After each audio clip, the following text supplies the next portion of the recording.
ఇది మహానగరం.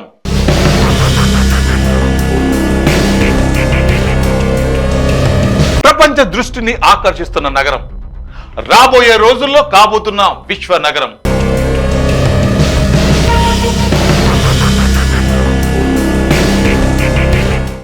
అన్ని రంగాల్లో అభివృద్ధి పదంలో దూసుకుపోతున్న నగరం ఇది హైదరాబాద్.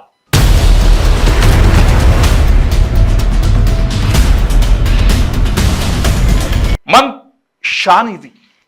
ఆకాశాన్ని ముద్దాడేలా భవనాలు, వాటి నుండి వచ్చే ఆదాయంతో జిహెచ్ఎంసి ప్రతి సంవత్సరం వేల కోట్ల బడ్జెట్ ప్రవేశపెడుతుంది. రాష్ట్ర ప్రభుత్వం ప్రవేశపెట్టే బడ్జెట్ ఎంత ఉంటుందో దానిలో 10వ వంతు ఒక జిహెచ్ఎంసి బడ్జెట్ ప్రవేశపెడుతుంది. అంటే అంత ఆదాయం వస్తుంది. అదంతా మన నగర అభివృద్ధికే ఖర్చు పెడతారు. ఇంకా ఆదాయం పెడితే నగరం ఇంకా అభివృద్ధి చేసుకోవచ్చు. దానికి ప్రతి ఒక్కరూ కృషి చేయాలి. ఆదాయాన్ని పెంచడానికి టౌన్ ప్లానింగ్ అధికారులు నిజాయితీగా పనిచేస్తే చాలు. అధికారులే ఆ ఆదాయానికి గండి కొడితే నగరంలో ఏ మూల ఇల్లు కట్టాలన్నా దానికి తగ్గట్లు జిహెచ్ఎంసి సర్కిళ్లు ఏర్పాటు చేసింది. ఆ సర్కిల్ టౌన్ ప్లానింగ్ అధికారులు భవనాలకు, నిర్మాణాలకు అనుమతులు మంజూరు చేసి వాటిని అనుగుణంగా కడుతున్నారో లేదో చూడాల్సింది ఆ అధికారులే. ఒకవేళ రూల్స్ ప్రకారం కట్టకపోతే కూల్చివేసే అధికారాలకు వాళ్ళకే సొంతం.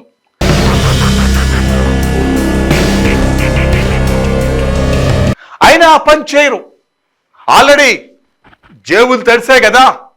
జిహెచ్ఎంసి ఆదాయానికి తూట్లు పొడిచేది టౌన్ ప్లానింగ్ విభాగమే. వాళ్ళు సరిగా పనిచేస్తే అక్రమ నిర్మాణాలు ఎందుకు నిర్మిస్తారు? ఎందుకు నిర్మిస్తారు? సికింద్రాబాద్ మున్సిపల్ పరిధిలోని బేగంపేట్, ప్రకాష్ నగర్ లో ఇబ్బడి ముబ్బడిగా అక్రమ నిర్మాణాలు నిర్మిస్తున్న, లంచాల మొత్తులో జోగుతున్న సికింద్రాబాద్ టౌన్ ప్లానింగ్ అధికారుల కంటికి అవి కనబట్టం లేదా? టౌన్ ప్లానింగ్ అధికారులు ఎలాగూ పట్టించుకోరు అని ఎవరైనా నిర్మాణదారుని అక్రమ నిర్మాణంపై ప్రశ్నిస్తే మీకెందుకండి? అడిగితే అధికారులు అడగాలి, మీరెవరు మాకు చెప్పడానికి? అలా అని టక్కుని జవాబు వచ్చింది. దాంతోపాటే ఓ అడుగు ముందుకేసి ఆల్రెడీ టౌన్ ప్లానింగ్ విభాగంలో అందరికీ ముత్తు చెప్పాం, అది మీకు తెలియదేం, ఇది మేమే చేశాం, ఇక మీరు చూసుకోవాల్సింది ఏం లేదు, పోని అధికారుల దృష్టికి తీసుకువెళ్ళగా మీకేం సంబంధం అంటే? మీకేం సంబంధం? మీరేమైనా ఇంటి పక్కన ఉంటారా? ఒకవేళ లేనప్పుడు మీకెందుకు మీ పని చూసుకోండి అంటారు. అయినా ఒత్తిడి తెస్తే ఓకే, ఒక కంప్లైంట్ ఇవ్వండి, నోటీస్ ఇస్తా ఉంటారు. సరే అని మీరు రొటీన్గా ఇచ్చారనుకోండి, 15 రోజులు అయ్యాక బిల్డింగ్ యజమానికి నోటీస్ ఇస్తామంటారు. ఇదంతా ప్రాసెస్ ఏమో అని మనం అనుకుంటాం.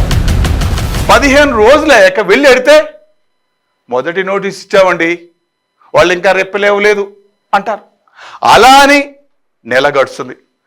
ఆ తర్వాత వాళ్ళు రిప్లై ఇవ్వలేదు, 2వ నోటీస్ పంపుతామంటారు. మళ్ళీ మరో నెల. తీరా 2 నెలలు అయ్యాక వెళ్ళి అడిగితే చావు కబురు చల్లగా చెప్తారు. ఆ బిల్డింగ్కు కలలు వేశారండి, ఇక మీరు కోర్టుకి వెళ్ళండి, అక్కడ చూసుకోండి. ఇవి మన టౌన్ ప్లానింగ్ అధికారుల లీలలు.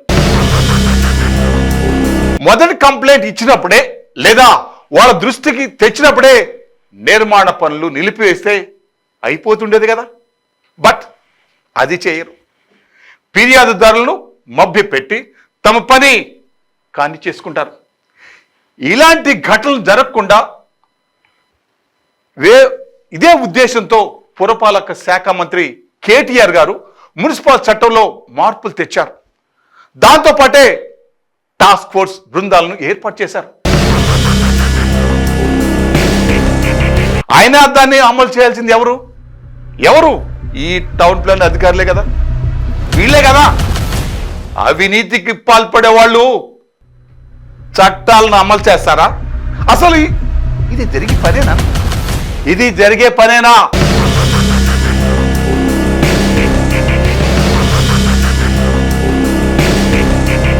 కనీసం ఉన్నతాధికారులైనా సార్ ఒకసారి వెళ్ళి చూడండి, మీరు చూడాలి.